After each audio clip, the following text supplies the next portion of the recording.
anahon niya, W, pag-inarap. Ang dami nagtono ng mga apo na mga nangyayang. Oo, kay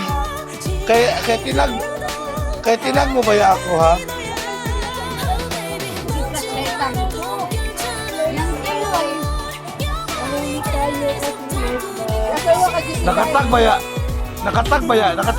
Minention mo ba ya ako doon? At Marco ano, kaya nalaman ko. Ang gumawa kasi ng dabawin niyo, pinsan ng papa ko. Sinong Mimong.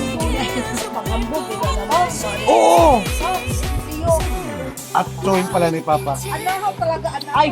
Kasi nanahaw talaga yun. Ma'am! Speaking na pinabawin niyo bang kay Lulo na muna nagkatayo. Compose. Ang gumawa ng kanta.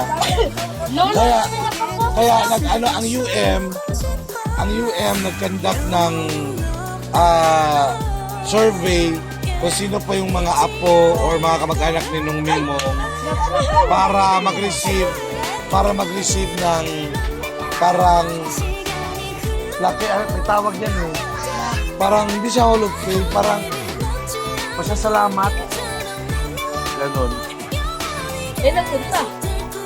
Mayak ano yung apo na. Lolo ko man yan. May anak yun siya na?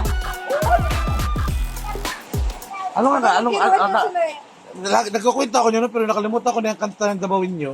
Mutya, lungsod ng Bakit tayo? Davao. Yasi! Kelsey! Heli! Yan ba yun? Kyle! Dali!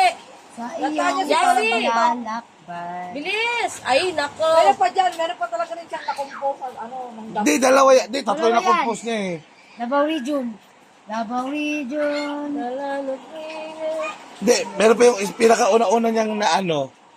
Kantahin yung ano ngayon, Dabawin nyo, ano? Yung kinanta nyo kanina, Mutya, lungsod ng Davao, dali. Kyle! Dali na, Heli! Kasi, kantahin nyo, dali. Mocha, pusod ni Marco, hugaw kaayo. Dili, kadili man mo mga tulog, manghugas ng plato. Ibabaran mo yan, Jess. Mocha, nandabawin nyo, pusod ni Marco, hugaw kaayo. Sabi mo natin siya magbugas. Uy, tawag mo ako. Ha? Gang! Di, ano ko